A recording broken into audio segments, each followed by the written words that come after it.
All right, BMX fans, welcome to episode 4 of the BMX Commentator webcast. When I first started making the plans for this webcast, I had a list of guests that I wanted to have on. And this particular person who's joining us today was definitely high up on that list. I know I say that about everybody, but if there's one person I wanted to have on, it was this particular rider. I am delighted and over the moon to introduce to you all for episode 4 of the BMX Commentator podcast, Mr. Barry Nobles. Good What's going on, afternoon, sir. everybody? How are you? Good. Stoked to be here. Yeah, good. I'm really glad you've been able to make it despite our little technical issues getting going. Part of it. I think probably I had an actual problem working out what I was going to do for this particular podcast because there's so many ways that we can go with it and so many things we could discuss. I honestly didn't know where to start. That was the biggest issue I had, I think, with planning this podcast out, because obviously a lot of people will go through the timeline and that kind of stuff, and it's very tempting to do all that. But I'm kind of going to do that a little bit, I think, with this one, just to give people a bit of background into how you became the I'm going to use this word, the personality that you are today, the online personality, because obviously you're a rider as well. But I think the best place to start might just be to give people a bit of background, would be kind of that transition period going from elite to vet. Can you kind of run us through that a little bit and just let us know how all that came about? Yeah, going from elite to vet, it wasn't even part of the plan, I mean, I honestly remember being in my 20s thinking, if I were to ever race vet, I'm not going to do it till I'm like 40 or something, It's just the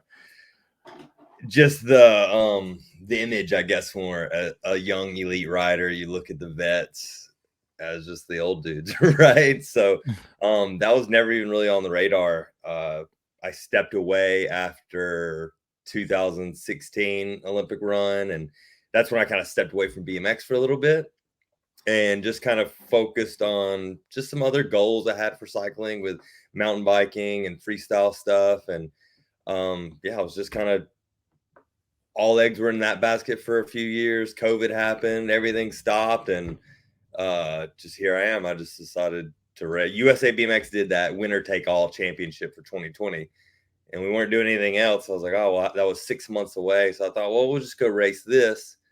We'll go race this vet race, one-time thing, and then things will be back to normal, and I'll go back to what my goals were, and here we are 3 seasons later, still doing it.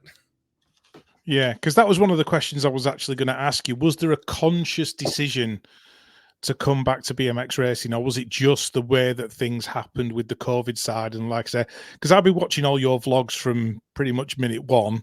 I actually went back through your YouTube history today to kind of see where those regular vlogs started, and it was kind of round about that phase where you came back to BMX racing and Yeah, things of that nature. And the you've done true some vlogs for sure.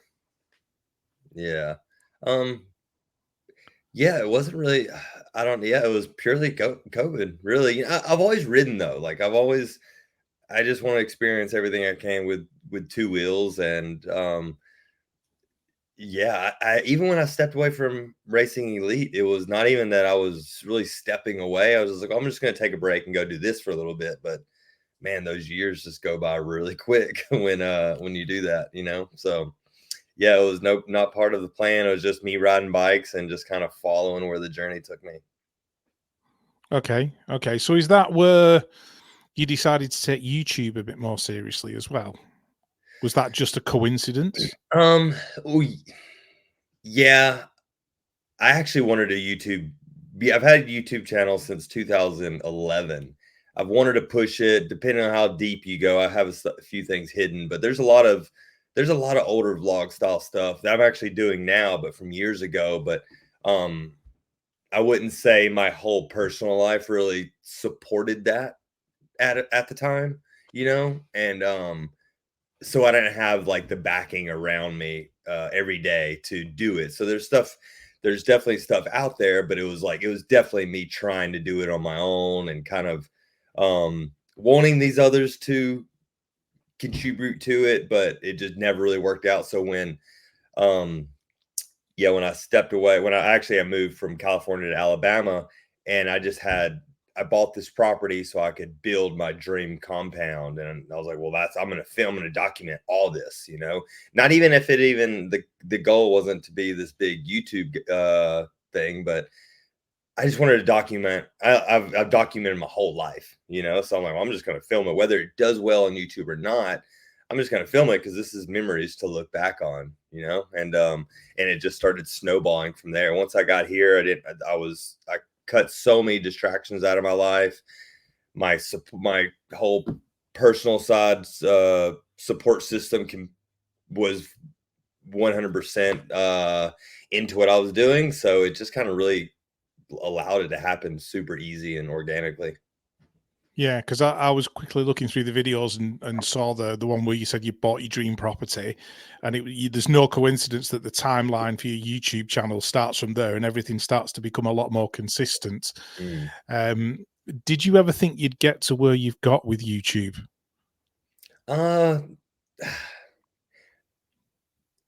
You always want to grow, saying where we got, I look at it like I just post videos, right? Like the subscribers have gone up, but it's not like there's any great money to it. There's people out there making good money, but it's hard. I just look at YouTube as just part of the image I sell, and it's part of who I am. And yeah, it's been awesome to see it grow. I never put like I'm gonna have 100,000 subscribers, or I'm gonna have like a million subscribers. I never put that as like a goal. It was just kind of just be me, and if it grows, it grows. If it makes a little bit extra money, sweet. But I think people assume it's financially it's a lot better than what it is, but sometimes I wonder if it's even worth the time. But then I remind myself it's more about the memories and sharing my knowledge, whether it gets one view to one kid that betters himself from it, or it gets a million views and a bunch of people are stoked. It's just kind of who I am, and I'm going to put it out there, whether it's financially helping me in any kind of way, but mainly because I just like to share. I like to share the stuff that I do daily, and knowing it's going to help a kid or two, then that's the reward for me. Yeah, it's like I remember your kind of video where you celebrated, getting 100,000 subscribers, and then I looked today and it's at 175,000 subscribers. Have you noticed a difference in your audience as you've grown? Do you feel like your audience has changed, or is it mainly still like the hardcore BMX fan? I've definitely noticed, that's one not weakness, but that's one thing I need to get better about is following those trends and actually seeing what people are liking. But at the end of the day, it's like whether I follow or not, I'm going to post the same content, whether I can or I can't post video because of life. It's like lately, I feel like I can't do enough. I haven't had time to do enough video stuff. So I feel like that's kind of slowed the progression down. As soon as I hit 100K, it's like it just skyrocketed. It moved so quick. And it's definitely slowed down a bit lately, but I've also been slowing down on it. So I haven't really been following the analytics as much as I should be lately, just because life has been at 100 miles an hour lately. But I really want to get back to pushing that YouTube stuff, and just I really want to reach out to more. My main goal is to reach out to more of the cycling audience, not just BMX. I wanted to show more of a lifestyle of two wheels. I do miss riding the other disciplines and stuff like that, but no, I haven't. No, one of the biggest things I do notice is when something goes viral, as soon as it leaves our world of cycling, it's just the people out there are crazy, man. Just like the comments and the trolls and stuff like that. That's the biggest thing I really notice. But I feel like I just share such a like an inside of my life. It's like people at the track, they feel like they know me much more than definitely much more than I know them. So the past year or two at the BMX races has been quite the eye opener on how many eyes actually see it and feel a lot closer to me, which is cool. I'm really talkative guy. I'm friendly with everyone, but yeah, man, it's some races are it's pretty wild how many people watch these videos. Yeah, what's the most random request you've had from a fan? Oh man, that's a hard one because so many goes in one ear and out the other, you know. I'll circle back to that one. I can't think of anything at the moment. It's just a lot of it is just kind of I get a lot of free stuff. Give me this. Can you give me this? You're doing so good. Can I have this? And those kind of you get kind of blurred by all those, like, God, stop asking me this. I'm not giving this stuff away, you know. So a lot of those requests kind of get blended in with the frustration of stop asking me for stuff. Yeah, you can take 50 jerseys a weekend to a national and give them all away to kids who ask. You know, a prime example, jerseys, man. Everybody thinks we get these unlimited amount of jerseys. Like, we get 4. You know, it's like I get 4 new Chase jerseys, and our new jerseys. I think our jerseys just arrived a couple weeks ago, and it's April now. You know, so everybody, and I give away everything at the end of the year. Come Grands in December, I like allocate stuff to give away at Grands and stuff for like special Christmas presents from like special requests from parents, you know, that have like some kind of story or something like that, because everybody wants something free. But yeah, there's only so many of them, and I give them away. And then people ask me in February for jerseys. One, it's the beginning of the year. Like, you want a brand new jersey when we more than likely just got our jerseys, and you just, people don't realize we get just a handful of them. It's not like we have like moto guys get 50 through the year or whatever the case. But yeah. If Pete Deluski's watching this, I think he needs to up his jersey budget a little bit. Oh, yeah, that's a whole nother, yeah, that they're getting new jerseys. We're gonna have new jerseys this year, that's for sure. Awesome. With regards to the YouTube stuff, then, who would you describe as your inspirations as a content creator? Because I think everybody's influenced by somebody. Who influences you to create the content that you create? Do you watch people online and go, I really like his style, I like what he does, I might do that, but do it a little bit differently, that kind of thing? Yes, I watch. That's a tough one because I don't watch as much. I don't study as much as I should, because as big as BMX is for us, right? It's still such a niche sport. So I do watch these other creators, not really other cycling creators, because sometimes it's frustrating. I'll see some mountain bike guys that like, not talking bad on anyone, but I'll see some content that's just garbage. And it's like, man, mine's way better than this. I put way more focus into it, and some things are just like holding a GoPro all day, you know, and their views and their engagement are way better than mine. So some of that stuff I don't even like to take note of, whether it's doing good or not, because the quality is not what I would want to put out there anyway. So I'm like, well, this is irrelevant for me. It's like I'm not gonna downgrade my stuff to make it, if this combination works that they do. I really try to watch a lot of the other big time creators and see what their tricks are and stuff. At the end of the day, I'm just a one-man show, and it's filming one video is one day of filming, one day of editing, and I got to blend that into being a dad, being a husband, still trying to train as if I'm an elite athlete. And yeah, so I kind of take some of it with a grain of salt. I'll watch a lot, especially if on road trips. I'll throw it on and listen to. Usually I'm listening to something that's talking about new algorithms and how social platforms are working. And because as soon as you figure out something, as soon as you figure out one platform, there's another one changing, or as soon as you grasp how this one works, they've changed it again. So I'm more kind of focusing on how the social platforms work and how the spread can continue and reach a broader audience, more than just watching other creators. Because yeah, sadly, some of it I just get bored. You know, I'm not one that sits, not anything to the creator. I'm just not. I'm go 100%, like 100 miles an hour every day. So sitting down to watch TV or YouTube, it takes a lot of discipline for me to sit down, and I have to be wanting to learn something in the moment to sit down and watch a video for 10 minutes. Okay, because that was going to be one of my other questions as well. How do you prioritize, I suppose, everything that you need to do? Like you say, you're a father, you're a husband, you're training, you're a YouTube creator. It must be very difficult to kind of juggle all that kind of thing. So would you just kind of like batch it, suppose, like you'd spend a day editing or a day filming? And is that probably the best way to kind of put that stuff together? Yeah, I'm noticing more and more I really have to prioritize for it. Cause like when you go back and you look at those vlogs, when everything's really kind of taking off, I wasn't trying to go and win a vet title. I was just racing because I enjoyed it, right? I was training because I enjoyed it, but I wasn't trying to be that 1% better to stay out front. So my priorities were video and stuff. And now once I signed with Chase, it's like, all right, cool. Now it's time to win the title. That was 22.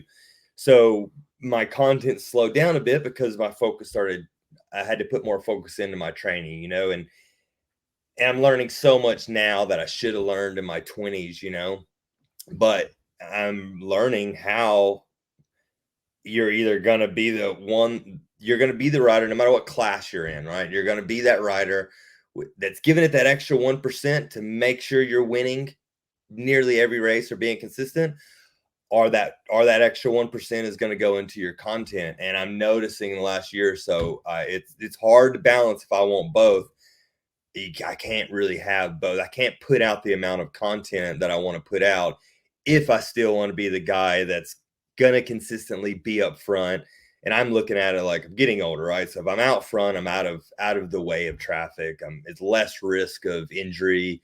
And it's tough, man, because, my true passion is the content. I want to do more video. I want to get back to the YouTube stuff. But now I'm in this weird transition. It's like, okay, well, I'm going to have to sacrifice winning, right, to be able to do that. So it's been big answer to your question, yeah, it's been like an ongoing 6 to 8 month thought process. Like, how do I transition away from this? Like, still be the rider who I am now, but I need to put more video out there.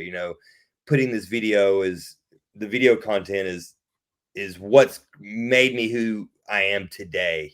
Like, the racing is all good, but that's just like icing on the cake, I would say. It's like my content is what's really built my brand bigger in these last couple of years. And again, I love to do that. That is my true passion over anything, just riding and sharing my journey of riding bikes. Winning is cool, but yeah, that's got to start being second priority here soon, because I want to do the video stuff. And it's a hard balance, man. It's getting an older Willow gets. She's 3 now, and I'm starting to do cool videos with her, which is just so much fun. And even that, like, I'm doing videos with her. That's a day out of filming. We have something later today we have to film. That's going to take me a couple hours. Then I got to edit it tomorrow, and then that's going to get in the way of the 2 other videos I have in my editor right now that I got to finish for YouTube. So that's 4 days of stuff I just listed, and that's not even including my training and everything else I need to do to maintain my job. Yeah, because I think once you've got a situation where you bring in the family into the equation as well, and it's a whole other layer of storytelling, it opens you up to a bigger audience, because you see these families who do stuff online and they have vlogs and they literally have millions and millions of subscribers and travel all over the world. I mean, I don't know if you've got that as a target in mind. Something tells me that you probably haven't. But if it grew that way, then obviously your racing would have to take a back step. Do you see like a long-term future with the YouTube stuff? Do you see yourself doing it in 5-10 years time? I hope so. If I were to, my 5-year plan, I guess it's been the last couple years. When I came back to racing, when I had that injury a couple years ago, right before Grands in 22, that was a real eye opener. It's like, man, like I still physically can do this. I know I can be fast, or I know I can go fast for a few more years, but I had that wreck, and I was kind of like, man, do I really want to? Willow and Kelsey were on the sidelines watching that, and want to limit that risk. And then I started thinking, I wanted to make it till Willow's around 5. And I'm hoping in a perfect world, I'm just brain dumping now. In a perfect world, she starts racing BMX. Like if she goes to any other sport, I can't really coach her in any other sport, but I know I can coach her well with BMX.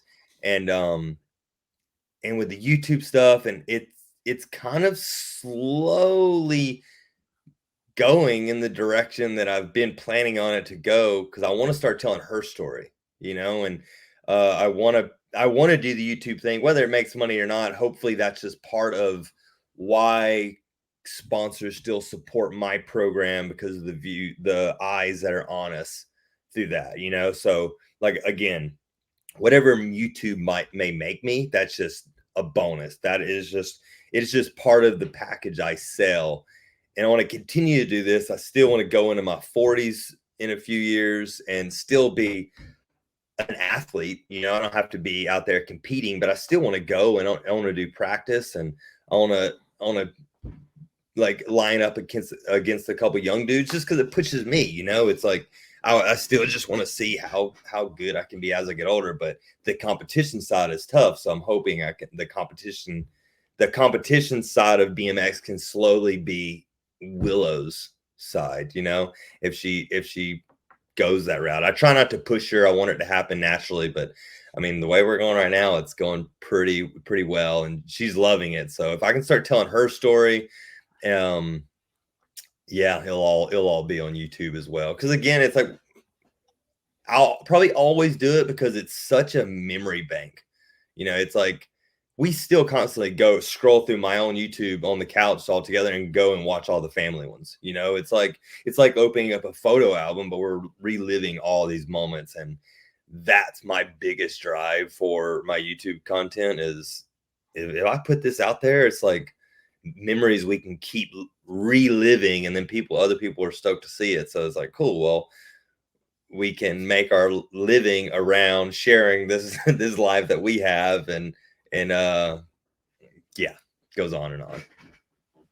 Yeah, I mean, certainly everything I've seen lately with Willow, I'm sure I mentioned to you at one point before that you might as well just rename the channel Willow Nobles, because she was slowly Right. becoming the star of the show. And certainly there's a little personality in there just waiting to get out. And it's good. It's nice to watch her grow up and see your progression as a family. And it gives you an extra layer of storytelling if she becomes involved. And everything I've seen on social media lately says, yep, she's going to be a little racer. Yeah. So that's absolutely so. awesome to see. Yeah. Just changing gears slightly. You've got the brand NineFive Ride Co. Obviously, I can see the T-shirt in front of me at the moment. Was that just a natural progression of doing what you did with YouTube, and how much of that has started to grow in the last, let's say, 6 months? Yeah, it wasn't really a goal in the beginning. Kind of like, shoot, most of the stuff I do is just, if you can't tell already, it just kind of snowballs. It just, all right, cool, let's do this. There are certain things I look long term, but it's like I have a big picture, and then I slowly put the puzzles together to reach that big picture. So some of them just kind of slowly come as they go, and or go as they come. The 9-5 thing actually came from just people wanting merch. Merch is such a big thing for YouTube and all this. And I was not really one.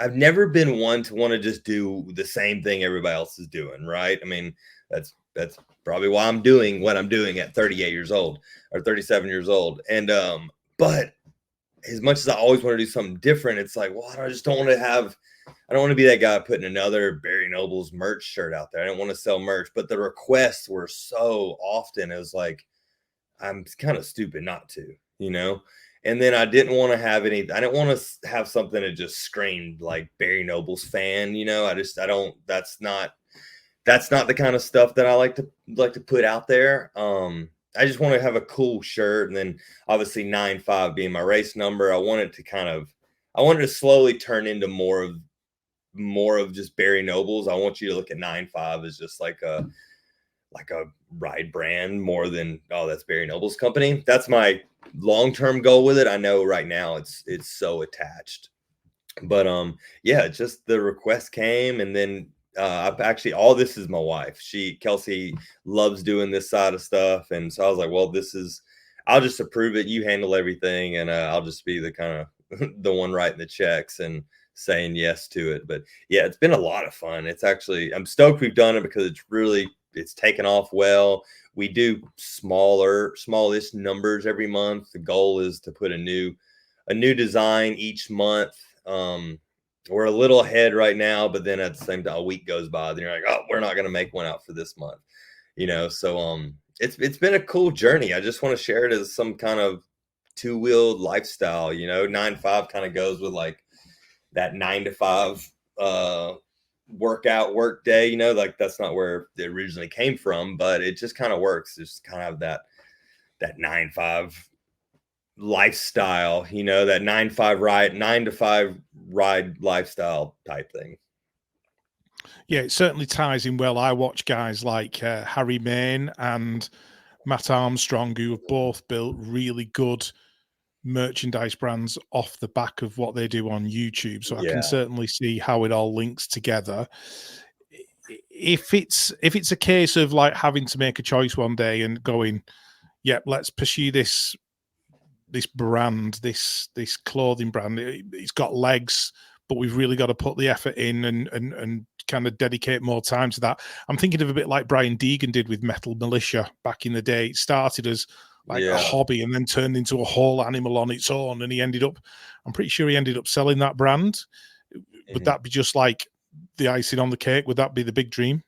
Yeah, that'd be cool. I mean, shoot, that'd be awesome, right? But I mean, in a world like his, it's just so much bigger than BMX. Like my goal is I constantly want to be bigger than just BMX racing because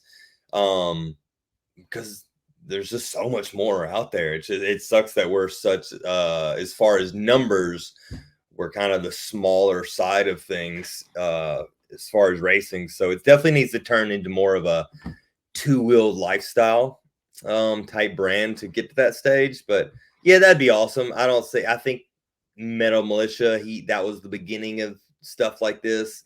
The market's so flooded. Everybody makes a t-shirt nowadays. So I'm definitely not I'm not putting all my eggs into that basket. It's just one of many, many things that I have turning, one of many wheels turning in a part of my whole operation. So if it goes good, it goes good. Post racing, I have another. I don't know if you've seen my bike rack that I build for Harleys. It's it's a one of a kind bike rack that I designed years ago.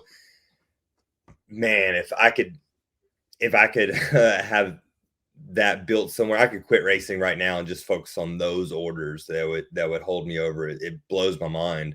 That's something I really want to do. That's my product that I hope sells one day. And that's my retirement plan when that comes, is the bike rack. I wish I could do them now. I just don't physically have the time. And I literally don't even sign into that Instagram anymore because the amount of order requests I have are and I just can't get back to it. It's just so long, which is great, but it's like, I feel bad because I put this cool product out there that I can't fulfill it right now. So, because I make them all custom per order in my shop by myself. And that's another day of building.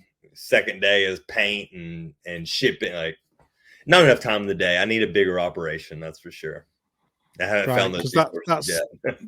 That's the Southern Customs thing, isn't it? Is that right? Southern Class. Yeah. Southern Class. So, yeah. I knew it was Southern something or other. I have got a note of it written down here. It was one of the things that I wanted to ask you about, but it's really nice to know that you've got, all these irons in the fire and you've got different ways that you can turn. At least you'll never get bored. That's one thing for certain. Oh, I do not get bored. I don't know I don't know what that's like. Yeah. Fantastic. Yeah, that one's fun, man. Yeah. I can't do an interview with you for the podcast without talking about Glasgow Worlds. Okay. How was that for you? How was that entire experience? It was cool. Part of, what was it? I'm trying to think of my number. So 2023 Worlds, I took my mom. And it was 20 years since my first world championship in Perth, Australia.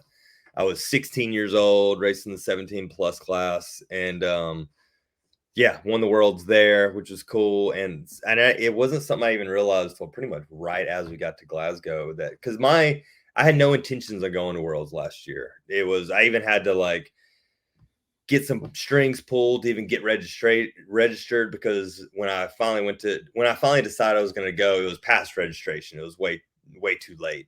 So I had a sweet talk USA BMX. Luckily they made that happen. They got me in there, and really I was putting all my eggs into Rock Hill this year. I'm really enjoying BMX domestically right now.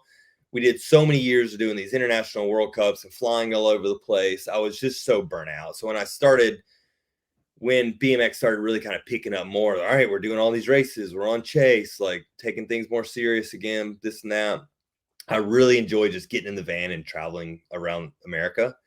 Getting on a plane is miserable to me nowadays.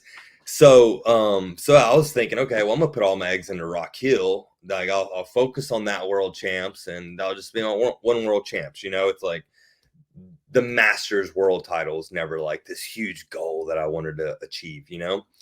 Well, I went to Rock Hill, did a couple races there, and by the time I did 3 main events in a row where I didn't make it out of the first turn, I was so fed up with Rock Hill that like I love Rock Hill. Rock Hill is one of my all-time favorite tracks ever. I was there for the grand opening 2013. Now that I have to ride the small hill, I hate that track so much. And the track's beautiful. It just doesn't work. The speeds that we're going just doesn't work for that small hill. So after so many wrecks, I'm like, I gotta go. I can't. I don't even want to do Worlds this year. I hate to put all my focus into this. I go and crash in a moto or something. So sorry, rambling on. But so that's where Glasgow came up. I was like, well, let's just go to Worlds this year. It's a nice big open track, like the type of tracks I actually love to race. Let's do that Worlds, and I don't even worry about Rock Hill. And so yeah, everything was super last minute. I went there. All the pieces were kind of coming together. Like my training was going really well. It's just, all right, let's go get this. And I was kind of I needed a boost. I won the vet title the year before, and which was cool. It was awesome. But again, it was more about the journey getting there and getting like the Pro of the Year award. Like all that stuff meant the most to me. All that stuff was priority, not so much like the vet cup. I really wanted it. So once I got it, it was like, okay, cool, check that box. And to think about doing it for a second time, it was like, I mean, wasn't a high goal, right? So I'm like, okay, well, let's switch that goal to world champs. That'd be cool. Maybe we can get a jersey, right? So yeah, did it. Everything went perfect. Obviously had that crash that kind of was a little, just got some drama brewing in that third moto, and yeah, everything went to plan at Worlds, man. It's just my game plan coming in. I started working with Domingos Lamoglia. I had something properly structured. I've been doing my own stuff up until that point, but I just needed something after coming off that year with little motivation. I needed someone else to tell me what to do. So I'm like, all right, cool. I'm just going to follow this plan, follow through. We're going to get this race. And yeah, we got there, and literally everything just checked the boxes. Everything kind of was autopilot that weekend. It was a great weekend of racing, and learned a lot about myself mentally through that. And yeah, Glasgow was one that I'll absolutely never forget. It's there's a lot of cool memories from that weekend, and now I'm able to have my own, not the traditional rainbow jersey on the wall, but it's a rainbow jersey on the wall. It's cool to see. So yeah, but then everything was, the lead up to that was so well, it just kind of helped me for the rest of the year, and I was able to finish out get another title with USA BMX, and it's been cool. It's been cool. Yeah, what were your thoughts on the track at Glasgow when you got on there for the first time? Because obviously you'll have seen it on video and that kind of stuff. And when you walked into that arena and rode that track, what were your thoughts, and what are your thoughts on it compared to kind of some of the stuff that you ride in the US? Oh, I felt right at home, man. It was a relief, to be honest. I love racing here in America, but our tracks are are pretty lame nowadays, to be honest. Everything's just so mellow. And so to be overseas, but it was like my early days of BMX, you know, like that.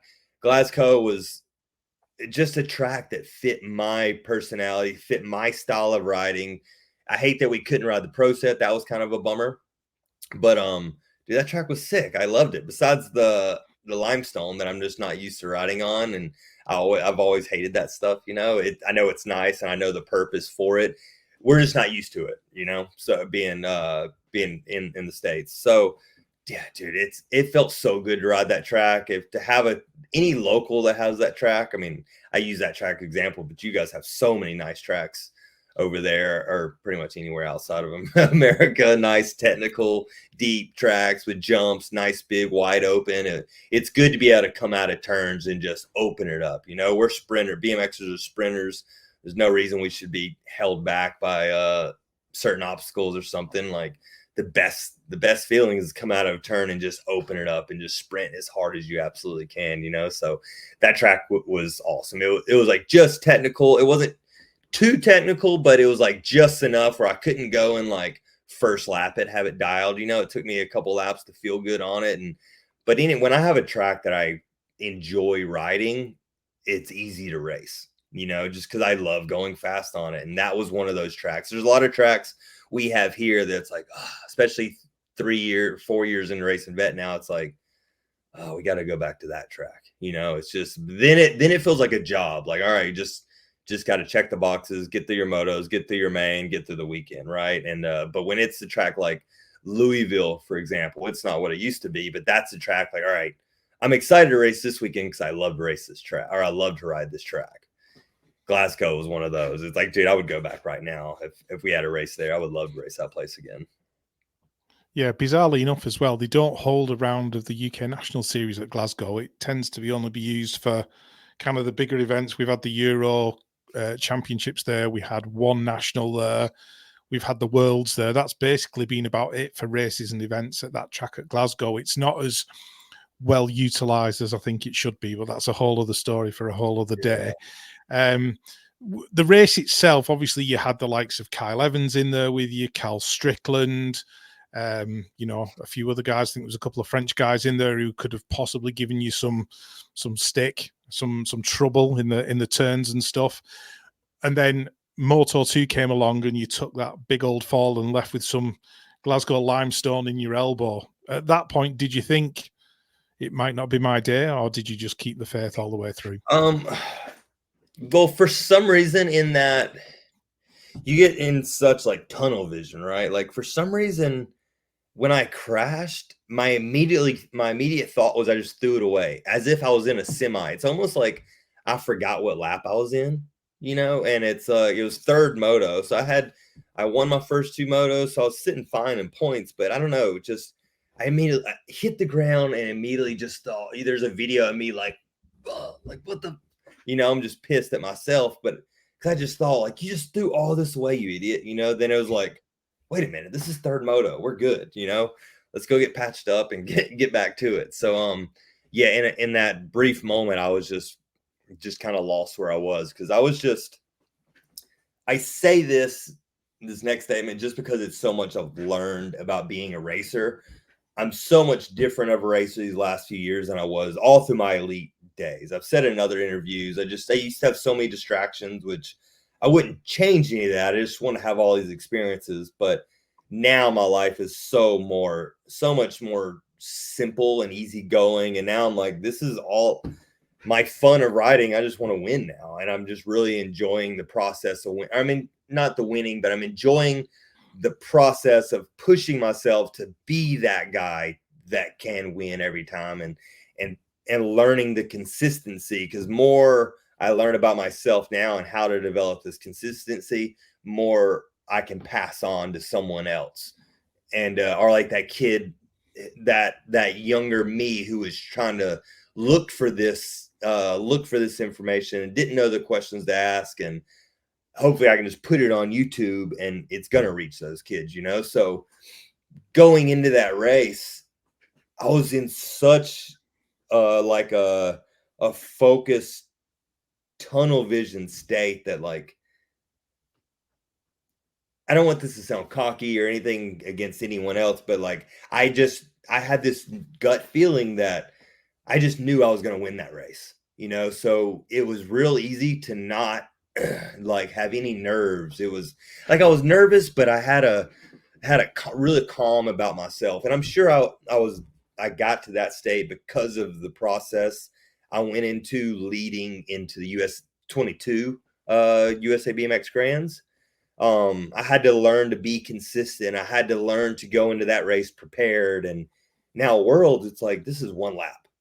I just got to do it one lap. You know, I don't have to do it all year, be consistent, and then be consistent in 3 mains at Grands in Tulsa. It's like, you just put together one lap. I put together laps all year for the last 2 years. You know, I put together all my laps leading into this main event. It's just, I'm in gate 1. I'm exactly where my goal was to be in gate 1 of the main. Just do the same thing, you know? And I was like, so just calm and easy. And it just worked exactly as planned, you know? So even then it was like everything that was processing in my head, like, dude, this stuff works. You know, it's like, I know I'm processing it right. So I just got to figure out how to share that, you know, or if I start training that one kid, like, hopefully he listens to like, this is what worked in my experience, you know? Was that a natural thing, or did you do anything specific in terms of sports psychology? No, nothing at all. I just, dude, I'm living in Alabama, and I don't have the distractions that I've always had, you know. Back in 2008, when I was winning ABA USA BMX races, I was up for the title that year. I was the same way. I hadn't moved to California yet. I was away from so many distractions, and I was just riding my bike, enjoying myself and enjoying getting faster. And back then I had no idea how to mentally prep for all that stuff. But because of all those screw ups I had back then, I still think about those to the day. Okay, what situation was my headspace in back then? How did I choke? Who said something or who allowed me to choke by something I like externally I let in? So I just I've just kind of gone through and remembered all those days and like, okay, well, we know that didn't work. So now let's change this, you know? And I started doing that that went from wanting to win my first vet race, you know, to like, yeah, I finally got one. To, all right, how do we do more? Okay.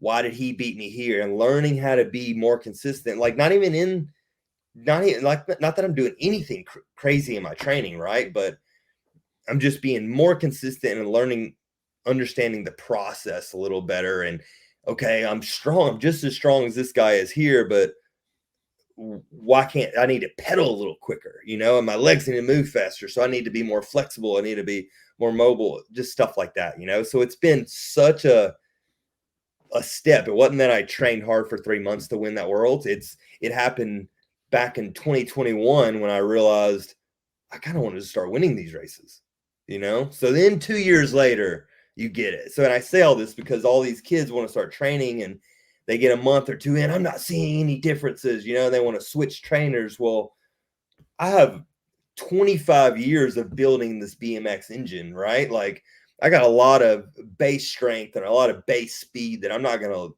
lose. But it took me the last 2 or 3 years to finally learn how to actually fine tune it. You know, it's like having a fast car, but it's just tuned shit. You know, like you got a big motor under the hood, but it don't run properly, you know? Yeah. So I'm just learning how to make everything run efficiently and that's like mentally and physically, you know? So that's been the most fun. That's why I say all this. That's like the most exciting part of these last whole few years, whether I win or not. It's like seeing those things that I used to screw up so bad, like, whoa, they work now, you know? And oh wait, I can keep rambling on this. I got another one I can tie into that, but it's a whole nother topic. No, I like rambling. Keep going. Honestly, it's absolutely Well, fine. If you've got something to say, just let it out, Barry. okay, so You know, this is a good one. I've been wanting to talk about this, but I haven't had a way to talk about it. But I remember being that guy, like me and a handful of others, we just want to have fun on our bike, right? And we'd see someone like a Sam Willoughby or a Maris or a Connor who we would look at them like I have so much respect for those guys and what they've done, right? But back then I remember I would look at them like, oh, that doesn't even look fun. You know, like how they do BMX doesn't look fun to me. It's so focused and so just I'm just here to do this, you know. I just view BMX in a completely different way. Me and a few others, and those guys were the way they were to go and win. But that I wasn't.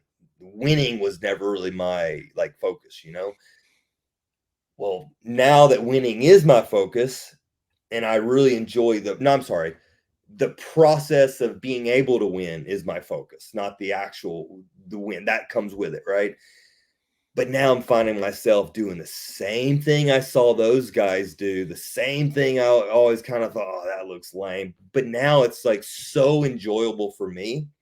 So now I'm look back and I see like that's the enjoyment that they experienced with BMX in their early 20s, you know, and yeah, I'm just kind of realizing it in my late 30s, but it's cool to actually see that. Like I haven't spoken to any of them about it, but I assume that's the way they process BMX, and that was the fun side for them is pushing themselves, being that 1% better than that one rider next to them, you know, and yeah, it's just cool realizing that and being in a much more mature headspace about it, you know. And I look back, I'm like, dude, they were just younger and they understood it way sooner than I did, and it's cool being able. Granted, it is vet and masters, but it's still winning. It's still winning the class that you compete in. It's still checking the boxes that you wanted to check, you know. And so it's cool, kind of getting my own taste of that nowadays and seeing what those kind of experiences were and how they probably mentally handled these big races that they competed in, which was their goals at the time. Wow, that's quite eye-opening. That, like you said, some people get that kind of process-driven way of doing things quite early on, and like somebody like yourself, and I've been quite similar as well with kind of things outside of BMX as well with my work and that kind of thing. And I've noticed a very similar thing now as I've kind of got towards 50. So it's taken me a lot longer to work it out. But certainly, you know, if you can grasp that earlier, I think it's the ideal way for a young athlete to kind of get to their goals quicker. Have you got any advice for young athletes, young BMXers, mountain bikers, whoever it might be, who follow you? If you could give them one piece of advice, you just go, look, just follow this particular piece of advice and it'll take you a long way, what would that piece of advice be? Follow your gut. I mean, I feel like that almost sounds cliche, but I am one that I make so many decisions off a true gut feeling, you know.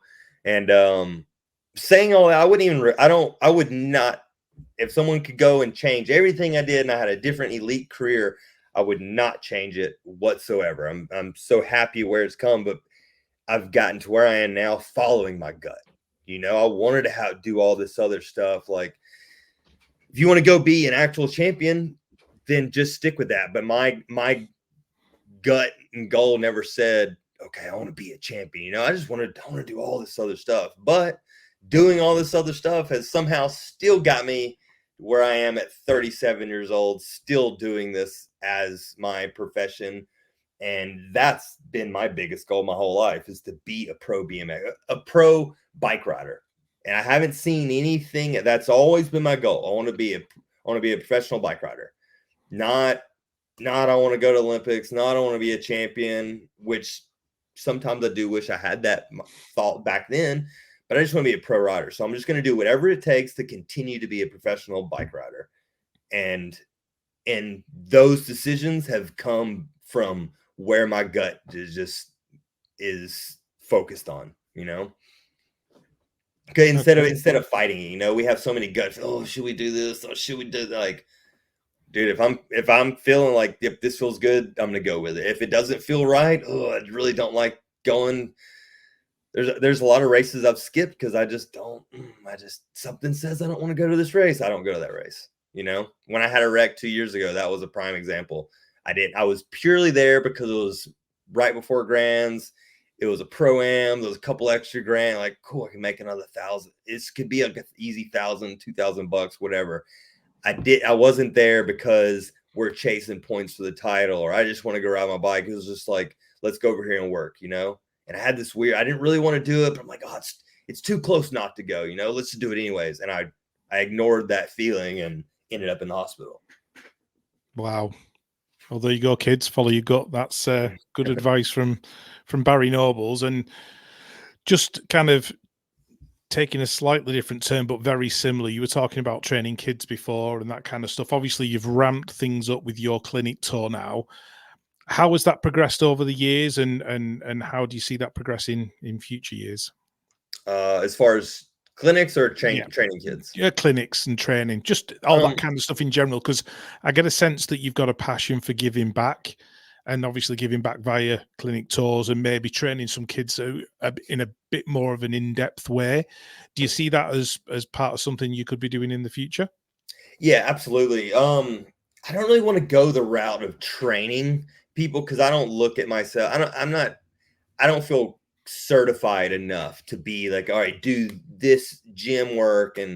But I feel like I can really teach a kid how to ride a bike, and when I travel around and reach all these different tracks, I see all these young Alabama kids just like myself, like whether it's in the middle of some other state, there's so many tracks I go to is just have these kids that have no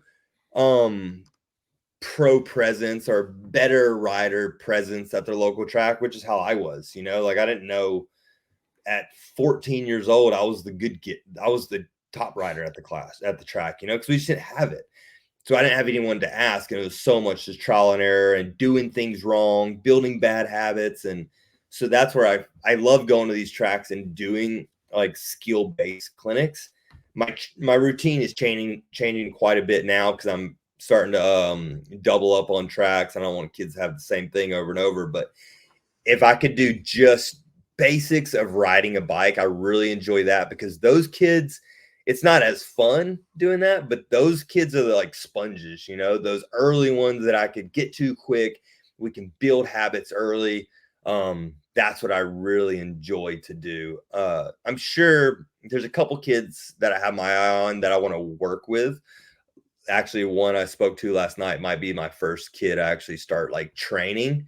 And it's going to be just on like pretty much on like a buddy deal. It's like, I just want to work with this kid. I want to see, it's my time to start doing what I've learned over these last couple of years and start implementing it into a younger rider and see if it actually works for the younger generation too. It's like, this kid's good. He's not winning yet. And I know he's not going to get worse. So I'm like, maybe this is my sign to finally start training someone, and he's going to be my little project in a way. If it works for him, it can work with Willow in a few years. So yeah, but the clinics, I really enjoy those. I've been doing clinics, man, I've been doing clinics for 20 years. When I was moved to California, I didn't do them so much because it's just California. It's not as easy out there. But yeah, as soon as I came back to Alabama, I started doing it. Actually started through COVID. I was doing like jump classes for the local mountain bike crew here in my town. And it was just going really well. I was enjoying it. I'm like, oh shoot, maybe I'll just start doing clinics again. And so yeah, I love being on the road. Rock Hill, I went to the national 2 weeks ago. 2 weeks ago was a national where the vets didn't race, but it was the U.S. national champs. And I did a clinic on the way, and I just rode all week. And dude, it was one of my most fun BMX weekends I've had in so long. There was no stress of getting on the gate, having to compete, but I was still out there having a great time. Nick Long and I were doing laps, like shooting photos, shooting videos, just the content that I love to do more than I love to race. Right. So, man, I enjoy it so much I'll definitely be doing that more as we go. Never like, I'm not going to be out living on the road or anything, but I'll definitely be doing, I think, more more pop-up type camps is my goal. Like I have my summer tour coming up, so eventually hopefully I can start doing like a spring tour and then a summer tour and then a fall tour. And I really want to go through Australia. That's a goal. 25, 26. I want to do an Australian tour. Kaylin Young and I have been trying to figure that out. I would love to, like, say I fly into Sydney and I get a motorhome and I just travel across Australia. Like, how sick would that be? You know, it's like I've spent a lot of time in Australia, but I've never actually road tripped it. So I'm like, dude, like now if I can take the family, get in a motorhome, road trip Australia while hitting all these little tracks that just want to have some help and to show some guidance, like that's a dream, you know? So that's kind of the future goal on where things will slowly be doing, you know? And Chase is so supportive of everything I do. And I mean, long as eyes are on us, then eyes are on the sponsors, right? So as long as the sponsors keep supporting the program, I'm gonna keep representing everyone proudly and hopefully sharing the story along the way and reaching kids. I'm not gonna slow down riding or training anytime, but yeah, eventually I'm gonna get tired of getting on the gate and competing and being late 30. You got these 29, 30-year-olds coming in the class now. It's like, man, I feel like the old dude again. I feel like it was just yesterday I was the old guy in elite, and now I'm like, and I get into vet just a couple years ago, and I was the younger dude. Now I'm the old guy again. Like, what the hell? Now these 29-year-olds waiting to turn 30. It's like, which I'm all for it. Like, you guys come on. It's like it challenges me, but at the same time, I'm like, 30 is too young for vet. That's for sure. Yeah, I think they should make it at least over the age of 35 for vet. Yeah, So, it should be. And it's, you know, it's cool. It's since USA, especially in the States, or American racing, since USA BMX got rid of A Pro, which I think was so stupid, just because A Pro is a stepping stone. You have to learn to ride in that category of racing. And but it pushed out so many riders, right? And that 21 to 28-year-old age bracket, it's like a lot of dudes just like, well, you got to get a job, you know? Like I can't go spend $200 for entry fee and not make it out of motos every weekend. So I hate that A Pro is out for that reason, but it's cool to see these guys in their late 20s, like, because we've put a new face on the vet pro and the master racing, I believe, in the States especially. And it's cool seeing these guys get motivated to come back into BMX at the pro level and being able to race, you know? So I encourage it, like, come on in. But at the same time, it's like, man, 29, 30 seems very young now. Like I was talking to one of them last week. I'm like, yeah, you're young. I know you're 30. You're coming up on 30, but you're a lot younger than I am. yeah, that's definitely young for vet pro. That one is absolutely. I mean, I've enjoyed watching, your battles with KJ Romero and everybody else, and the fact that you've done little videos together as well. And I've noticed on a couple of your videos you've been kind of almost taking the mick out of each other and nudging each other a little bit. Like KJ's like, yeah, I'm coming for you, Barry, and all that kind of stuff. Yeah. I like that. I find that really entertaining, and it gives another element to to what you do. I mean, what do you think is the answer for these guys who want to be somewhat pro, I think is the best way to describe it, without getting eaten up in the pro class? Do you think there should be a replacement for A Pro? Do you think there should be some kind of other stepping stone class exclusively for USA BMX, or are they tied into kind of being in line with what the UCI do? I absolutely think there should be. I think there is. I feel like there is like a bit of a hard space because you got we have Super X, right? Then we have Junior, then you have U23. So those stepping stones are kind of there, but it's like that. I guess I said 21 a minute ago. I guess like 22 to 28. There's still those dudes that are still fast. They're still fast. They still want to compete, but they're getting jobs. They got to get real. Like they didn't build the beginning of the years to help with sponsors, or maybe they should have that opportunity to get that good sponsor. And it's I mean, everybody talks about, oh, you're so and so's lucky because they had this, or so and so. Like, you either put yourself out there or not, and it's like in BMXs, there's a lot of BMXers that they're just going to focus on the result. Well, we're in such a different time. We're in such a different era. Like, it takes a lot more than just winning races, and no one really cares if you're getting third. It's like hard truth, and you're going to be forgotten about by Tuesday. So you got to do this extra. You got to do all this extra work.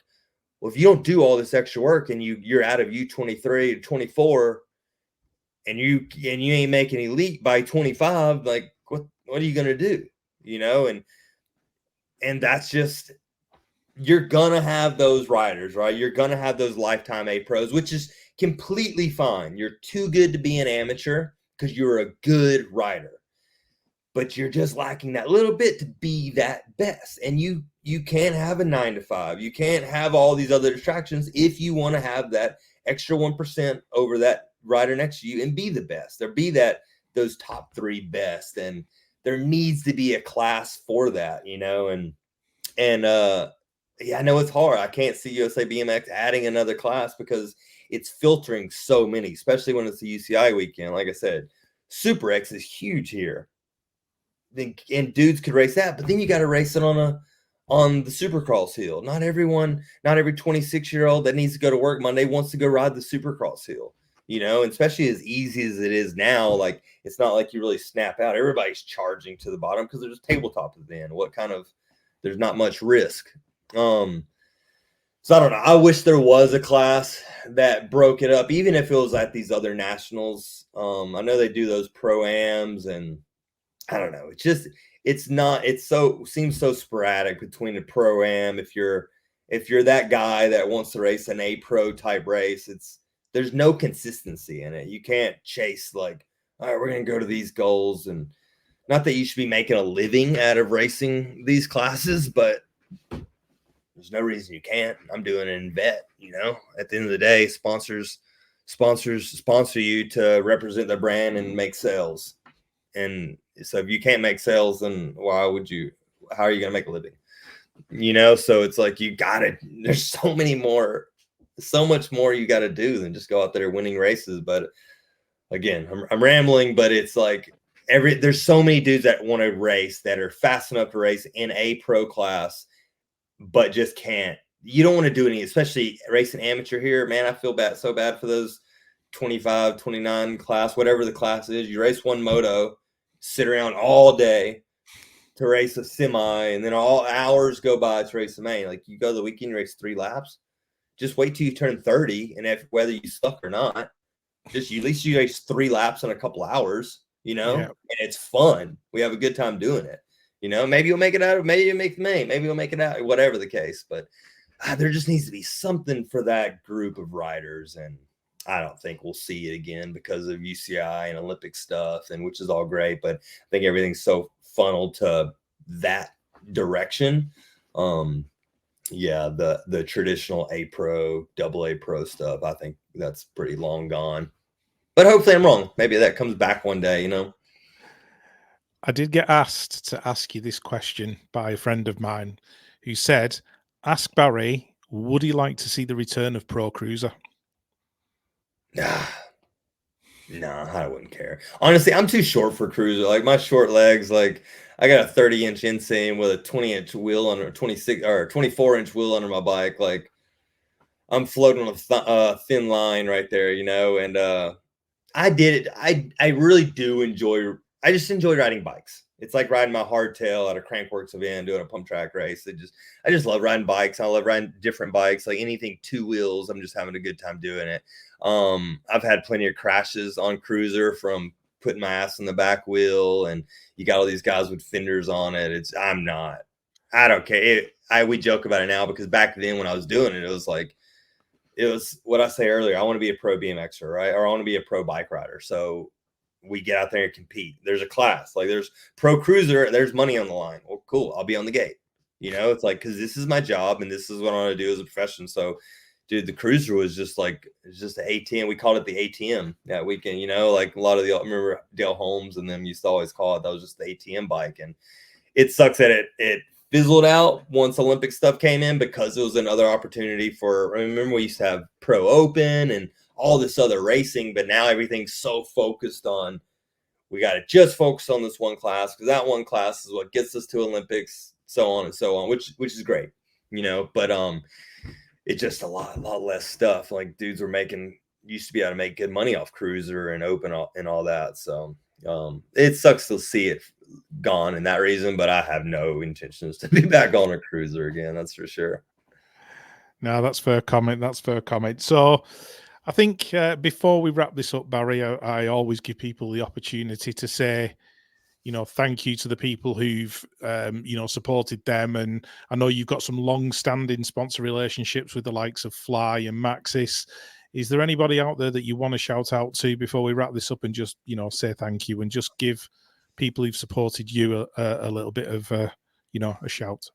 I mean, first to be my wife, Kelsey, you know, like we have such a good team dynamic going on. This whole life we have now wouldn't be possible if it wasn't for her. She does so much behind closed doors, and then Chase Bicycles for getting me on board. I mean, that's still to this day, it's like such a dream sponsor to be on. It's like the GT days way back in the day when all the kids see these big factory trailers. That's what I feel like now, you know, and it's such an honor to be with those guys. Mercedes-Benz for getting, like, they've completely flipped my life 180 with that partnership. Yeah, Fly, Maxis, 20 years of just supporting what I do, you know, and they just completely trust just Barry's gonna do his job well, you know, and they just know that at the end of the day.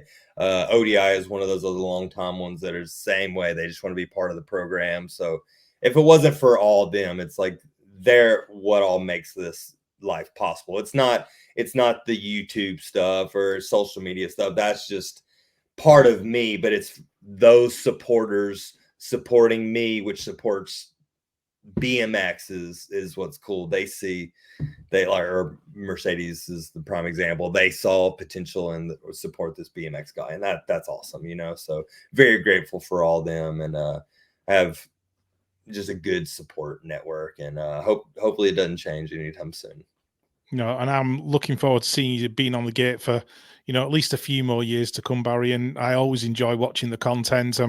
I'm part of the notification squad. I get notified as soon as one of your videos goes live. So you're in my regular rotation. So yeah, I just love what you do, and I'm sure, you know, from the conversations that I've had with other people, they all enjoy your content. So yeah, it's ace. I just really enjoy it. Well, thank you. That's my goal. Like I said, I want to get back to doing that, and doing that may slow me down at racing a little bit, but yeah, that's where my passion lies. I want to get more. I want to stop loading my back up with weights so much and start holding the camera a little more again. So I know I rambled on a few times. I didn't stop you from asking any certain questions, did I? No, not at all. I'm quite happy for you to keep talking. So yeah, it makes my job very easy. Nice. Very cool. Cool. Barry, thank you so much for your time. It is appreciated. And yeah, just look forward to more content in the future. I enjoy the chat. I'll see you in Rock Hill. Yep. See you in Rock Hill. Thanks very much. See you then. Later.